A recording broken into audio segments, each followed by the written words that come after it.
Pemirsa, masyarakat adat Amak Tua Kajang, Kabupaten Bulukumba akhirnya melakukan perekaman EKTP setelah sempat menolak karena dianggap merusak adat setempat.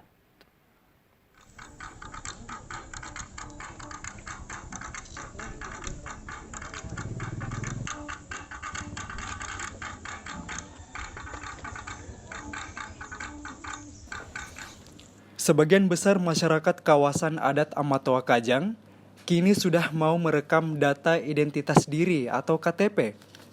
Perekaman EKTP dilakukan Dukcapil Bulukumba dengan mendatangi perbatasan kawasan adat menggunakan fasilitas mobil Dukcapil keliling. Kepala Seksi Inovasi Pelayanan Dinas Kependudukan dan Catatan Sipil Bulukumba, Endang Mulyani mengatakan, masyarakat adat Amak Tua awalnya menolak untuk melakukan perekaman EKTP karena harus melepas pas sapu atau penutup kepala saat pemotretan wajah. Dalam melakukan perekaman EKTP ini, Disduk Capil melakukan pendekatan dengan melakukan inovasi ramah adat, sehingga masyarakat adat tetap mendapatkan haknya sebagai warga negara untuk memperoleh kartu identitas.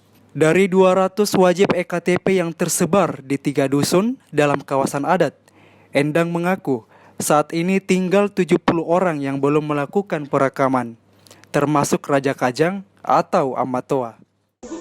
Sisa yang belum rekam itu dari 200 itu tinggal 70 orang.